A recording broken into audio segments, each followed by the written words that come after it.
Bienvenidas y bienvenidos a esta charla sobre meditación y su implicancia en la salud. Bueno, previo a comenzar, les invito a que podamos mover un poco el cuerpo, a que podamos conectar con nuestra respiración,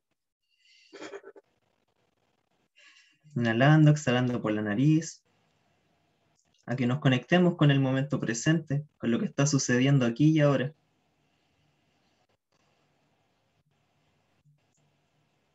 Conectar con nuestra presencia, con nuestro entorno.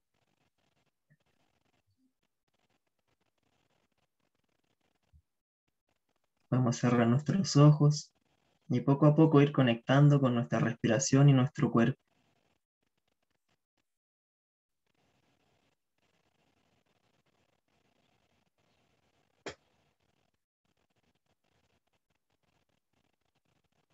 Habita este espacio, habita este momento.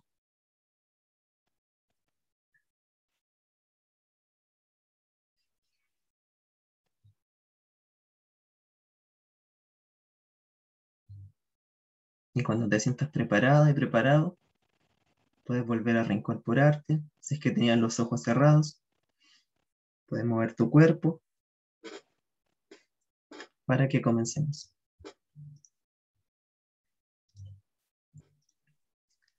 Ya. Bueno, para comenzar vamos a hablar un poco de qué es la meditación. Vamos a intentar definir un poco este concepto. Así que abro un espacio para reflexiones. No sé si a alguien le gustaría compartir qué es para sí la meditación, cómo lo viven, cómo lo sienten. Si quieren pueden activar sus micrófonos o también pueden ponerlo en el chat y yo los voy leyendo.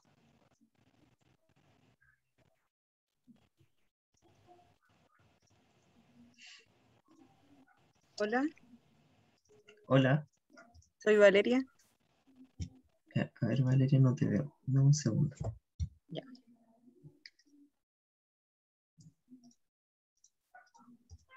Ya.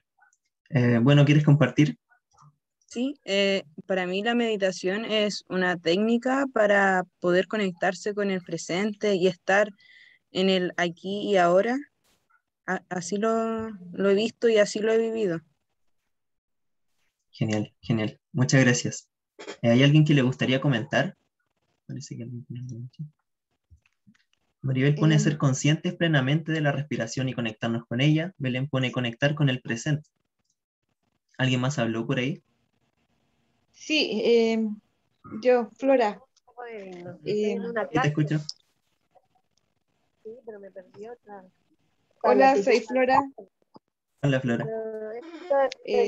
Sí, igual la meditación es como un momento de, como dicen, de momento presente, pero a veces igual uno se va en los pensamientos y cuesta mucho estar ahí en ese minuto. Pero se trata de eso, de sentir esa respiración, ese vaivén que hace uno cuando está respirando, darse cuenta. Darse cuenta. Qué buena palabra. Gracias, Flora. Daniel pone silenciar la mente y reconectar con nuestra esencia.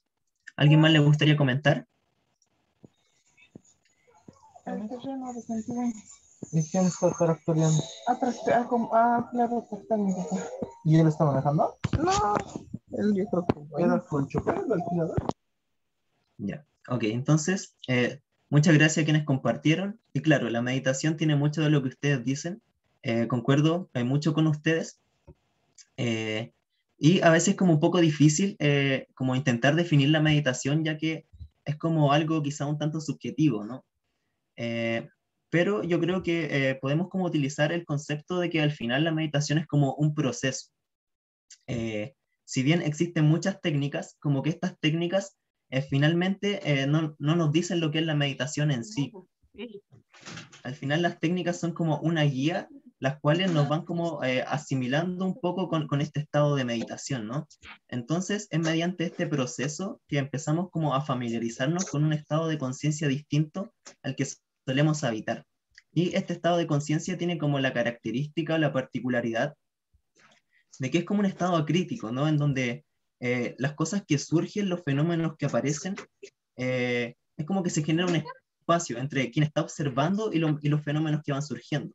Entonces, mediante la meditación es que podemos como generar este espacio entre el observador y lo observado y de esta manera Claro. como no reaccionar quizás o no identificarnos como lo solemos hacer como con las cosas que nos van sucediendo, ¿no? Pasa que muchas veces tendemos como a identificarnos con todo lo que nos sucede, ¿no? Con nuestra estructura psicológica, con nuestros pensamientos, y estamos como todo el tiempo ahí en la cabeza, como creyendo que somos eso que está sucediendo. Entonces, el proceso de la meditación nos permite familiarizarnos con otro estado de conciencia, en donde podemos como alejarnos un poco de eso y mirarlo como con más amplitud, ¿no? Así que es como un estado eh, como que se caracteriza un poco por eso, ¿no? Como este estado acrítico, en donde no juzgamos lo que sucede, sino que simplemente podemos como observarlos y ser conscientes de ello. Valeria pone también el ser capaz de darse cuenta de qué se van tus pensamientos y hacerte volver a la respiración. Sí, justamente. Bueno, la mayoría de las técnicas de meditación como que consisten justo en eso, como en cada vez que yo me voy en algún pensamiento o en alguna idea, en lo que sea, como volver a la respiración y poder como de alguna forma desidentificarme de eso y soltarlo. Mediante el proceso de la meditación podemos como ir soltando la mente, y así como los múltiples patrones que cargamos y etcétera. Bueno, muchas gracias a quienes compartieron. Ya, entonces, para seguir como definiendo un poco la meditación, vamos a definir qué no es la meditación. La meditación no es concentrarse, porque cuando nos estamos concentrando, es como que normalmente hacemos como un esfuerzo, ¿no? Si bien la meditación trabaja harto con el tema de la atención es algo súper importante, pero esta atención es como una atención más relajada, por así decirlo. Es como una atención en donde no nos estamos esforzando como por lograr algún estado en particular. Es como algo que simplemente surge y está y lo habitamos. No nos esforzamos por lograr algo. Bueno, la meditación tampoco es una técnica de relajación. Yo siento que definir la meditación como una técnica de relajación es como que le queda un poco chico al concepto de meditación. Si bien la meditación tiene implícita la relajación, no es en sí la relajación. Bueno, por otro lado, tampoco es dejar la mente en blanco. Bueno, esto igual es algo que se escucha harto, pero la meditación, bueno, la funcionalidad de la mente es pensar, es poder crear cosas, es poder resolver cosas, poder imaginar, etc. Entonces, si bien cuando meditamos podemos como lograr este estado en donde de alguna forma como que el diálogo mental se calma, no es en sí eso, porque la función de la mente es pensar. Entonces puede que habitemos este estado un tiempo, pero nuestra mente va a volver a pensar sí o sí, porque es su funcionalidad. Entonces no luchamos contra lo que sucede, no luchamos contra lo que surge, simplemente lo observamos y dejamos que sea, para de esa manera poder disolverlo. Y bueno, está como esta premisa de que todo lo que surge en la mente vuelve a la mente y se disuelve por sí mismo.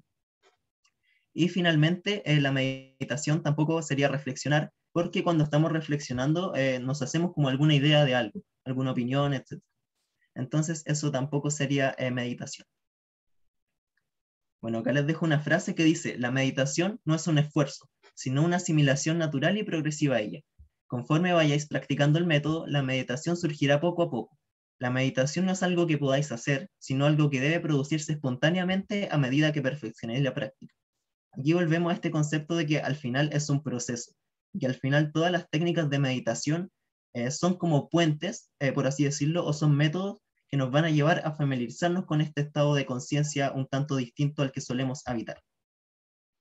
Bueno, esta frase es del libro tibetano de la vida y la muerte, que es un libro budista, en donde tiene todo un capítulo relacionado a la meditación. Es muy bueno, se lo recomiendo bastante. Y lo que busca un poco ese libro es como traer el budismo tibetano a Oriente y poder como entenderlo de una manera más fácil, ¿no? Bueno, previo a entrar entonces en la meditación de lleno, vamos a ver algunos conceptos que utilizamos, bueno, en la que nos basamos nosotros los naturópatas y los terapeutas. Y el primer concepto sería el holismo. El holismo nos habla de que el todo es el mayor que la suma de sus partes y no puede ser comprendido mediante un examen aislado de sus partes constituyentes.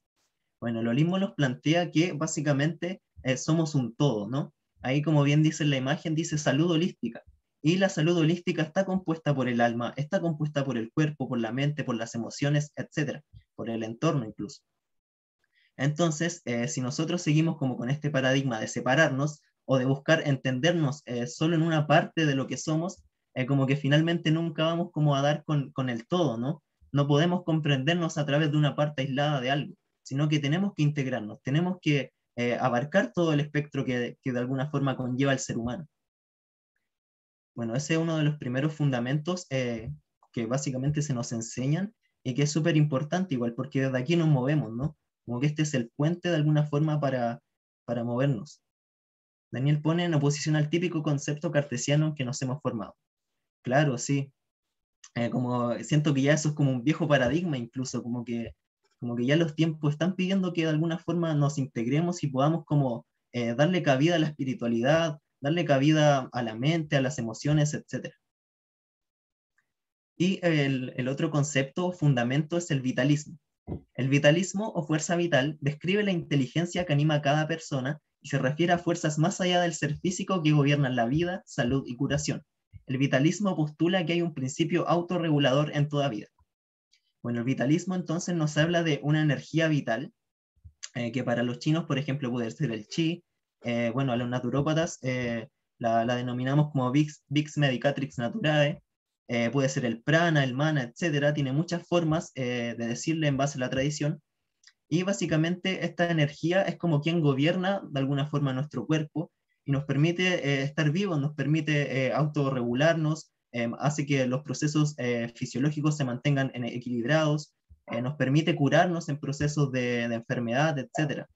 Entonces, esta energía es parte como de este principio holístico también, de que claro, existe la energía, como que ya la energía no es como un concepto hippie, como no sé, de gente rara o de brujos, como que no, la energía está y podemos sentirla incluso, basta con que llevemos la atención a nuestras manos, que seamos conscientes de nuestro cuerpo interior y vamos a sentir nuestra energía. Entonces es como súper importante igual darle como vida a este paradigma que siempre ha estado, que las culturas más tradicionales, como de diversas partes del mundo, ya lo sabían, y que de alguna forma, a medida que nosotros nos hemos ido formando acá en Oriente, como que dejamos un poco de lado todo esto. De ahí proviene la rama del Reiki, preguntan. Sí, el Reiki, bueno, como es entrando como bueno, un poco en la historia, proviene de Mikao Usui, que fue el maestro que lo descubrió, y si no me equivoco, él era chino. Entonces, claro, como que desde ahí viene todo el concepto del Reiki, de la energía, del movimiento de la energía. Pero bueno, también quiero destacar que al final, como que todo es energía, ¿no? Nosotros somos energía, no es como que solo una terapia es energética, ¿no? Sino que al final todo es energía y todo se mueve en base a la energía. Bueno, entonces ahora vamos a entrar un poco en las implicancias fisiológicas y los beneficios de la meditación. Y para esto vamos a ver ciertos cambios metabólicos que se producen al momento de meditar. Bueno, cabe destacar que, claro, cuando meditamos, como que nuestro cuerpo empieza a cambiar, empiezan a producirse cosas. Y una de ellas es el ritmo cardíaco, por ejemplo. Meditadores experimentados exhiben una disminución mayor del ritmo cardíaco en comparación a otras técnicas de relajación. No obstante, existen casos paradójicos, por así decirlo, en donde sí se puede presentar un aumento del ritmo cardíaco, y esto va a estar como muy relacionado a la historia de la persona, sus antecedentes médicos, o incluso a cómo se está sintiendo al momento de realizar la meditación. Bueno, la frecuencia respiratoria también cambia. Diversos autores coinciden en que esta disminuye, haciéndose las inspiraciones más profundas y lentas y de mayor ritmicidad. Bueno, la frecuencia respiratoria, bueno, se dice que cambia hasta un 30%, es decir, disminuye hasta un 30% en comparación a la frecuencia respiratoria basal previo a iniciar una práctica de meditación. Por otro lado, tenemos el tono muscular. Ejercicios relacionados a la meditación llevan implícito la relajación muscular. No obstante, al igual que con el ritmo cardíaco, se pueden producir casos paradójicos en donde hay un aumento del tono muscular. Y como les decía anteriormente, esto puede tener como una serie de factores, incluso cómo se está sintiendo la persona al momento de meditar. Vamos a ver más adelante que muchas veces el cómo estamos pensando influye en nuestro cuerpo. Entonces, si yo estoy, no sé, por ejemplo, meditando, pero mi mente está como súper rígida, como que claro, mi cuerpo se puede rigidizar y a su vez también mis músculos. Eso lo vamos a ir viendo más adelante. Bueno, otro de los cambios que se producen serían el oxígeno y el dióxido de carbono. El consumo de oxígeno desciende de forma aguda durante las prácticas y también disminuye la eliminación de CO2. Bueno, el consumo de oxígeno desciende hasta un 33% en relación a otras técnicas o a un estado de reposo simple incluso, y la eliminación de CO2 también disminuye por una manifestación gasométrica que se llama, que, bueno, básicamente es que a menor oxígeno, menor dióxido de carbono voy a estar expulsando. Bueno, neuronalmente, autores coinciden en que durante la meditación y la relajación aparecen trazados electroencefalográficos compatibles con estadios del sueño 2, 3 y 4. Esto quiere decir que al momento de meditar, no es como que se produzca un estado único, no es como que nuestro cerebro se tome como los mismos caminos neuronales cada vez que meditamos, sino que al contrario. Nuestro cerebro es como que como que empiezan a suceder muchas cosas en él. Por ejemplo, puede haber como un 19% del cerebro en estadios del sueño 2, un 40% del cerebro en un estado de vigilia, y así con otros estados también.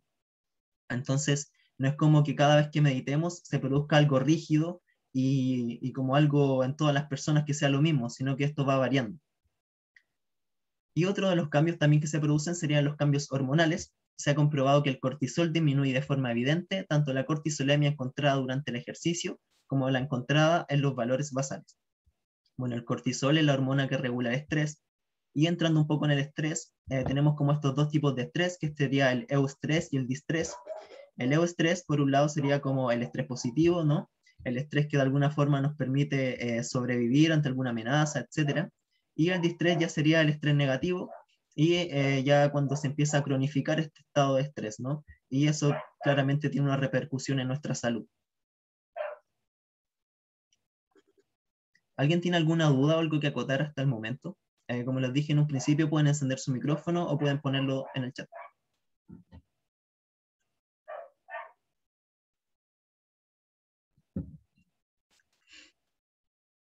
Ok, entonces vamos a continuar. Bueno, ahora vamos a ver algunos estudios relacionados a la meditación. Bueno, antes de ver los estudios, quiero como dar a conocer que existen ciertos factores que de alguna forma limitan un poco el estudio de la meditación. Bueno, uno de esos factores sería como la poca disponibilidad quizás de meditadores que estén como altamente experimentados en la meditación.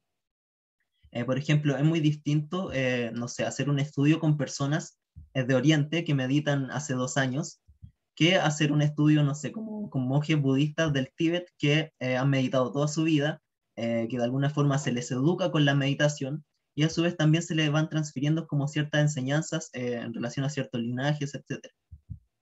Entonces, eso como que varía un poco y, claro, sería como un factor que estaría dificultando el estudio de la meditación. Bueno, otro de los factores también que dificulta el estudio sería la cantidad de técnicas que existen, ya que existen diversas técnicas de meditación, no sé, la meditación trascendental, el vipassana, etc.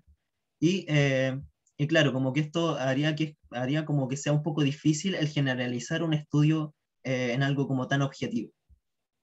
Y bueno, finalmente otro de los factores que dificulta el estudio de la meditación sería que aunque dos personas de alguna forma realicen la misma técnica o se crea que están como meditando de la misma forma, como que en su cerebro pueden estar ocurriendo cosas completamente distintas. Y esto, bueno, se da porque al finalmente la meditación es como algo súper subjetivo quizás y a la vez también muy personal. De hecho, viéndolo desde un lado más espiritual, como que nuestra conexión con la meditación y con la espiritualidad también es como muy propia, muy personal. No es como que todos lo experimentemos de la misma forma. Entonces eso también podría quizás dificultar un poco los estudios. Bueno, así que ahora vamos a entrar a ver algunos estudios. El primero es un estudio llevado a cabo por Richard Davidson en el 2003. Y este estudio básicamente evidencia que participantes de un programa de MBSR experimentan mayor activación prefrontal izquierda. El MBSR básicamente sería la reducción del estrés con mindfulness, por sus siglas en inglés. Y básicamente este estudio consistía en un programa de 8 semanas llevado a cabo por Jon Kabat-Zinn, que es el creador de esta técnica del MBSR. Y bueno, este programa fue puesto a cabo en 25 personas que eran trabajadores de una empresa de biotecnología. Bueno, durante estas 8 semanas a las personas meditaban claramente meditaban 3 horas semanales, no, perdón, 3 horas diarias, y a su vez también se llevaban ciertas tareas para la casa en donde tenían que meditar y hacer meditaciones guiadas durante 1 hora, durante 6 días de la semana. A su vez también durante la 6ª semana de todo este programa de 8 semanas, hubo un retiro en donde practicaron el silencio. Y bueno, básicamente con lo que vieron fue que los participantes experimentaron una mayor activación prefrontal izquierda. Y una mayor bueno, cuando digo mayor activación prefrontal izquierda, no me estoy refiriendo como a una activación cerebral de todo el hemisferio izquierdo del cerebro, sino que solo de la parte prefrontal, ¿no? Y bueno, esta mayor activación prefrontal izquierda se asocia no solo a un estado de ánimo más positivo, sino también a una reactividad aumentada de los estímulos emocionales positivos, a una mayor habilidad para afrontar estados de ánimo negativos y para suprimir voluntariamente el aspecto negativo.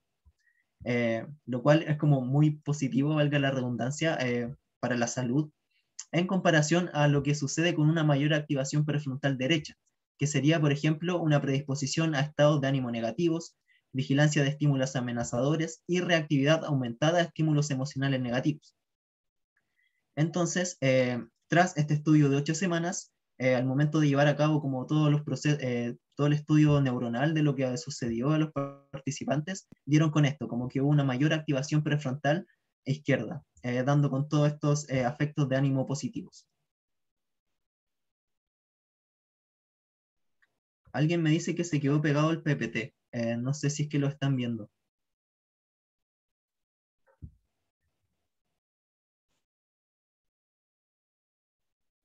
Yo sí lo veo. Ya, genial. Muchas gracias. Entonces vamos a continuar. Acá tenemos otro estudio de Sara Lazar. Sara Lazar es una psiquiatra y a su vez también profesora de psicología en Harvard. Y bueno, ella como que ha levantado hartos estudios, como dando a conocer los múltiples beneficios de la meditación a nivel neuronal y a su vez también a nivel emocional, mental, etc. Dando a conocer, por ejemplo, que la meditación nos permite como autorregularnos de mejor manera, poder autogestionar nuestras emociones, etc. Y en este estudio, lo que da a conocer es que la meditación incrementa la materia gris de la corteza prefrontal, que es el centro de memoria de trabajo, el análisis y las decisiones ejecutivas. Bueno, en este estudio el grupo de meditadores estudiado, con promedio de edad sobre 50 años, tenía la misma cantidad de materia gris que jóvenes de 25 años. Y esto es como súper importante igual, porque si lo pensamos, es como que personas de mayor edad, personas más grandes, que son más propensas a enfermedades neuronales, al deterioro cognitivo, etc., tenían la misma cantidad de materia gris que personas de 25 años, es decir, personas súper jóvenes.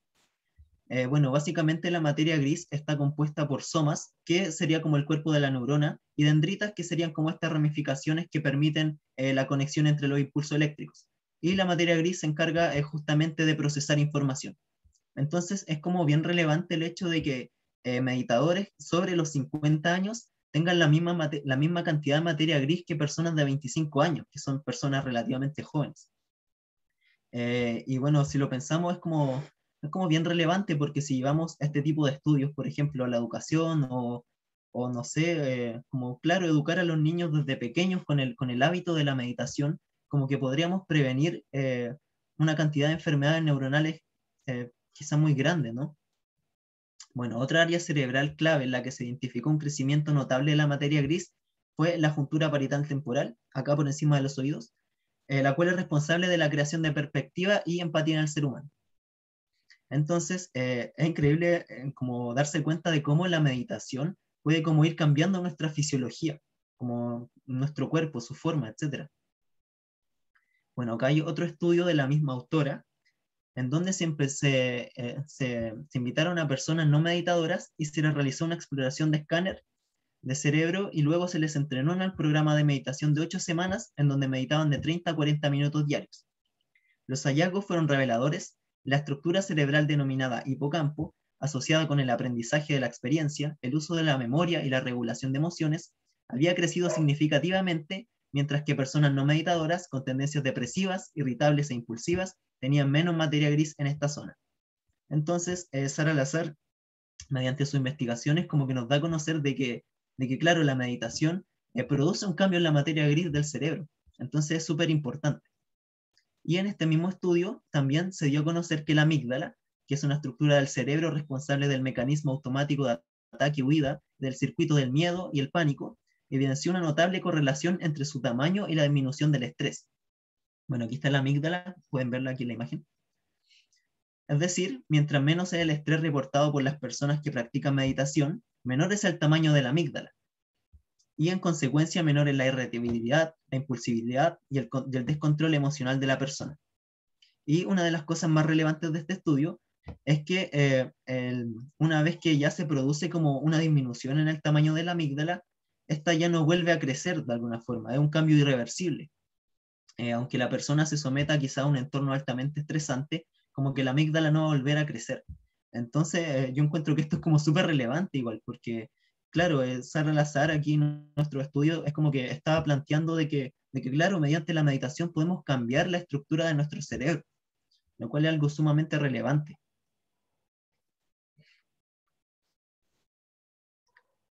Aquí tenemos otro estudio llevado a cabo por Perla Kaliman. Perla Kaliman, perdón, es una doctora en bioquímica y en biología celular, y nos habla de que la meditación es un poderoso mecanismo para desacelerar, detener y cambiar los procesos inflamatorios en las células.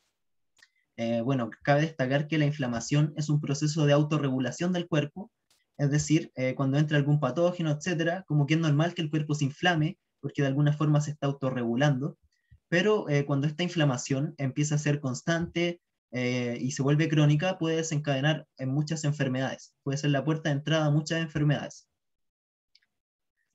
Bueno, entonces el grupo de meditadores presentó una disminución significativa de la expresión de ciertos genes que son dianas farmacológicas actuales para tratamientos antiinflamatorios y analgésicos. Estos mecanismos moleculares son responsables del potencial terapéutico del entrenamiento en la práctica de la atención plena, porque actúan como antiinflamatorios, incrementan la resistencia al estrés y fortalecen la respuesta inmunológica.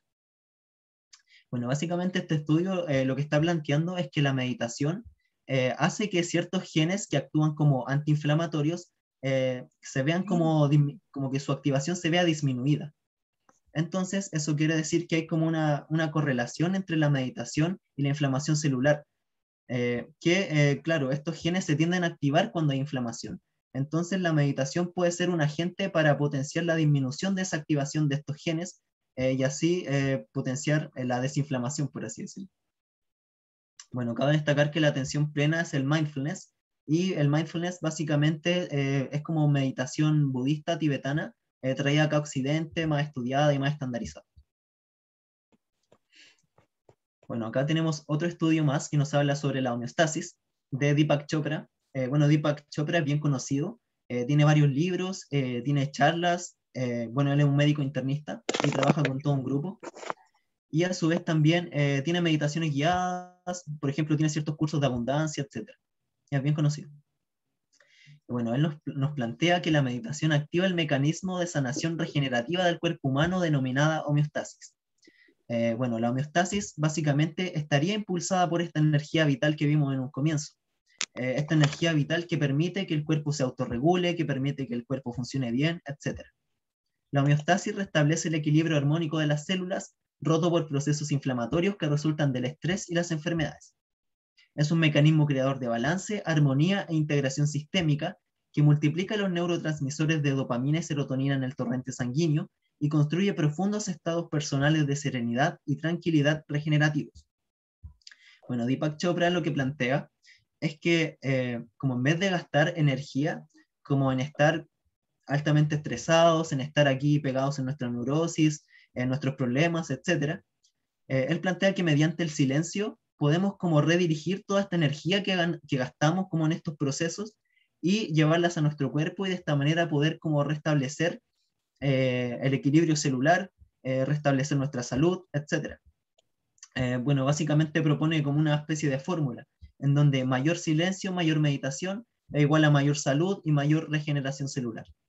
Es súper interesante igual, porque claro, pues como que muchas veces gastamos como harto de nuestra energía como en estar en estos procesos como de, no sé, procesos aproblemados, de estrés, etc. Bueno, entonces para resumir un poco, la meditación tiene todos estos beneficios que son holísticos, volviendo a la premisa que vimos hace un rato, ya que tiene beneficios físicos, es decir, podemos cambiar nuestro cuerpo, nuestra estructura corporal mediante la meditación. Tiene beneficios a nivel mental, es decir, el poder autorregularnos, autogestionarnos, el poder desidentificarnos también, que igual es algo súper importante, como de nuestra estructura de personalidad, de nuestro ego, etc. Tiene beneficios emocionales, que también lo vimos anteriormente con Sara Lazar, que podemos como autogestionar nuestras emociones de mejor manera, y a su vez también tiene beneficios espirituales, ya que nos propone como este espacio de conexión, este espacio de conciencia, este espacio de amplitud, y de alguna forma de desidentificación de todos los fenómenos que nos suceden, que surgen, etc. ¿Alguien tiene alguna duda hasta acá o algo que acotar?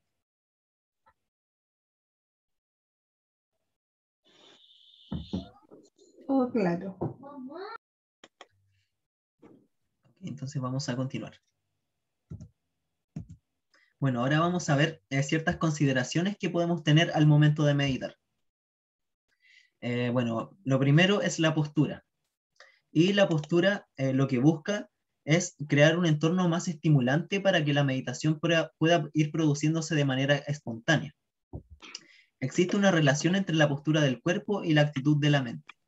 Entonces, la postura no solo nos habla de la forma física que tomemos al momento de meditar, sino que también nos habla de la actitud mental que tenemos al momento de meditar. Y como bien dice ahí, existe una relación entre la postura del cuerpo y la actitud de la mente. Bueno, la mente y el cuerpo básicamente son como las dos caras de una misma moneda. Como que el cuerpo va a manifestar todas aquellas cosas que estén sucediendo a nivel mental y emocional incluso. Entonces, por ejemplo, no sé, si estoy como altamente estresado y estoy como rabioso y mi diálogo mental está como sumamente activo, si yo voy como con esta actitud mental y me siento a meditar, claramente mi cuerpo se va a ver como muy incomodado, van a surgir distracciones, me voy a poner rígido, voy a estar, no sé, como inquieto, etc. Entonces, básicamente es importante que podamos tener como cierta calma quizás previo al momento de meditar. Entonces, por ejemplo, es bueno que, no sé, si algo nos sucedió y estamos como muy estresados y queremos ir a meditar, como darnos un espacio para poder respirar, para poder mover el cuerpo, incluso para poder relajarnos y desde ahí empezar un proceso de meditación. Bueno, acá les comparto una frase que dice, sentaos pues, como si fuerais una montaña, con toda su majestad inquebrantable. Una montaña está completamente cómoda y a gusto consigo misma, por fuertes que sean los vendavales que la azotan y por denso que sean los nubarrones que se arremolinen en torno a su cumbre. Sentados como una montaña, dejad que vuestra mente se eleve, remonte el vuelo y planee en el cielo. Entonces, finalmente, la postura, como les decía en un comienzo, no solo tiene que ver con nuestro cuerpo, sino que también tiene que ver con nuestra actitud mental. Y entrando ya de lleno en el cuerpo, podemos como proponer quizás ciertas posturas para poder meditar de manera más tranquila quizás. Y una de ellas es que el punto esencial de la postura es mantener la espalda recta, como una flecha o una pila de monedas de oro. Bueno, me gusta como este lenguaje poético que es como muy tradicional de ciertas culturas. Y claro, nuestra espalda tiene que estar recta, nuestro sacro, la pelvis al final, tiene que estar en su punto natural, ¿no? Nuestra curvatura de la espalda tiene que ser natural. Tenemos que evitar el ponernos rígidos, el ponernos como tensos, ya que eso finalmente solo va a impedir que la meditación se produzca, ¿no? Como que solo nos va a traer quizás diálogo mental, incomodidad, etc. Siéntate con las piernas cruzadas. Estas expresan la unidad de la vida y la muerte, del bien y del mal, de los principios masculinos y femeninos, del samsara y del nirvana, el humor de la no dualidad. Bueno, aquí se propone como todo este lenguaje simbólico en relación a la postura de las piernas, que puede ser la flor de loto, o esta postura fácil que le llaman en yoga, que sería como la postura del indio. Pero a mí me gusta como dar a conocer que al final uno se tiene que sentir a gusto con la meditación. ¿Y vos chica tenés que estudiar estas cosas? ¿Ah? Hágalo, Carlita. Ya. Bueno, como les decía, la idea es que se sientan a gustos con la postura que están tomando. Por ejemplo, si no pueden hacer la flor de loto, o si les incomoda, si se tensan al hacerlo, como simplemente no lo hagan y mediten en una silla, como que está súper bien. No es como una forma rígida que todas las personas tengamos que adaptarnos a ella, sino que al final cada uno puede buscar su propia forma y lo que le haga más sentido. Siente cómo la cabeza está cómodamente equilibrada sobre el cuello. Son los hombros y la parte superior del tronco los que sostienen la fuerza y la gracia de la postura. Como les decía en un principio, la idea es que estemos relajados, que nuestros hombros estén relajados, que nuestro cuello esté relajado. De hecho, si nos tensamos mucho, como que incluso nos podemos lesionar. Así que es muy importante que la postura sea cómoda, como que les genere comodidad.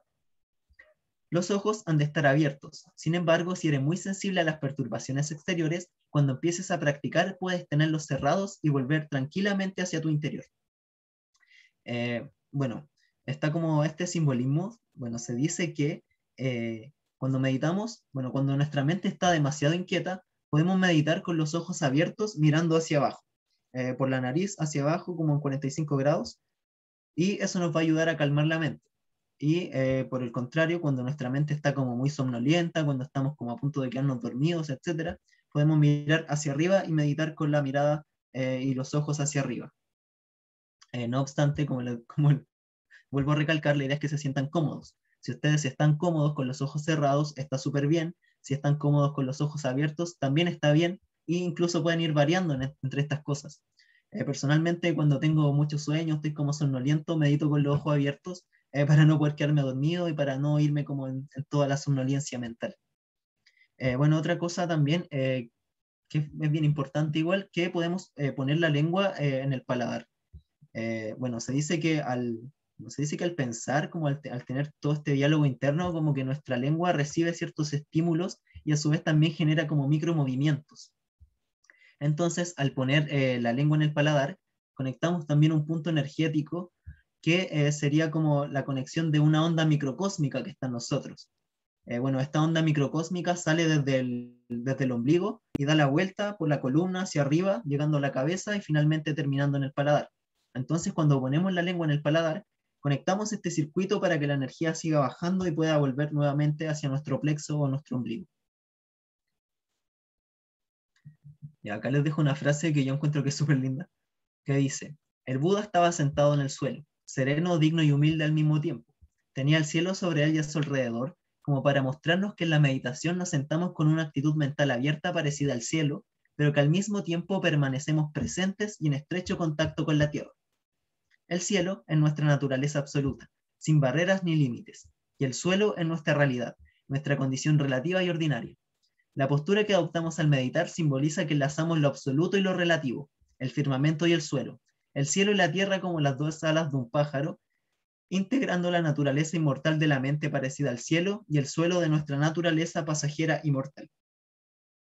Bueno, yo encuentro que esta es una frase muy linda y que resume más o menos el tema de la postura, ¿no? Como el estar sentados y enlazados en la tierra, el poder estar aterrizados en nuestro cuerpo, y a su vez también tener como esta connotación de que la cabeza representa como toda la conexión con lo espiritual, con nuestra conciencia, con la amplitud.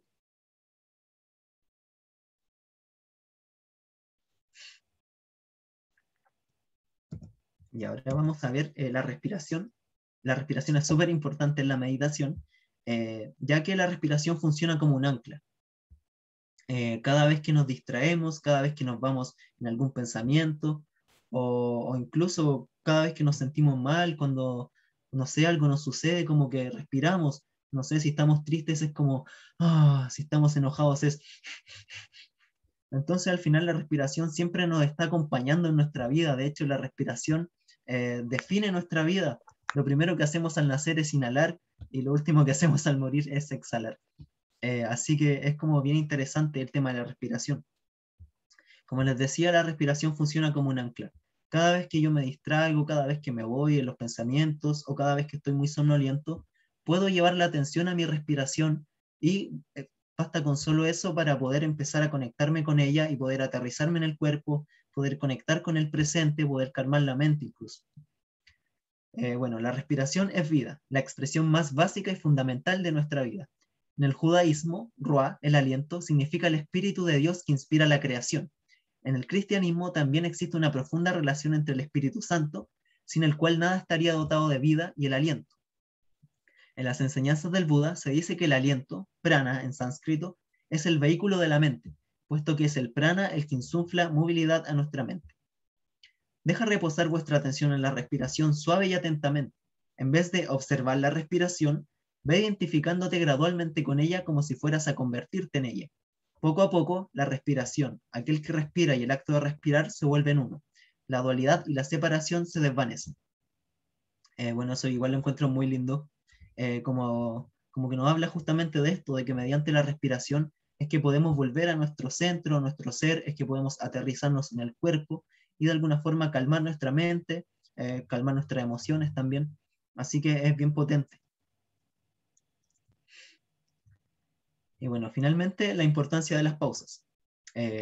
Bueno, cabe destacar que es más provechoso que meditemos 30 segundos y que estemos como en un estado de calma, en un estado de amplitud, de conciencia, etcétera, a que estemos meditando 30 minutos y estemos como todo el tiempo luchando contra la meditación, como con el cuerpo rígido, con la mente súper inquieta.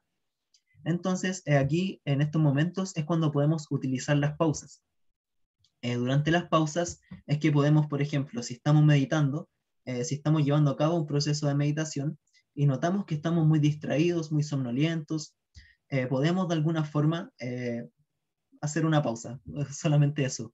Y la pausa básicamente consiste en que podamos como soltar la postura, mover un poco el cuerpo, volver a conectar con la respiración. Si teníamos los ojos cerrados podemos abrirlo, ver nuestro entorno, aterrizarnos un poco y desde ahí volver a retomar la meditación.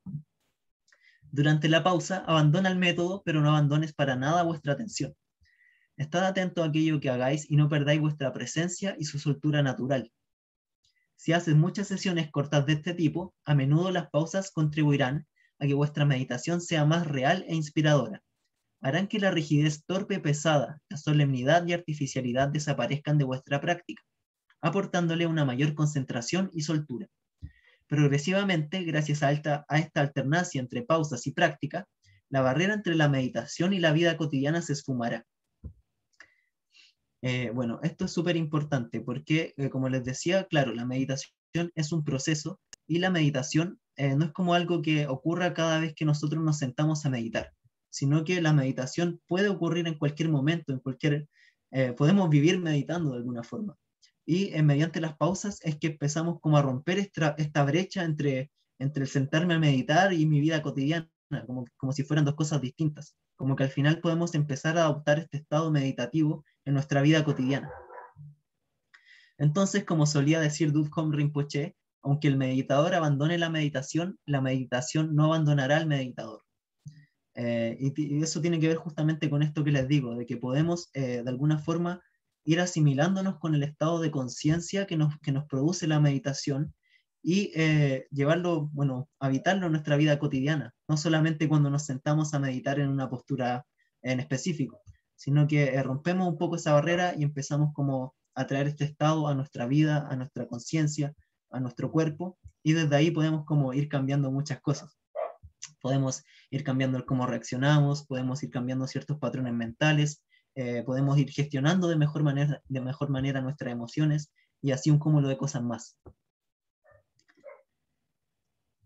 Bueno, muchas gracias por su atención. Esa fue la charla.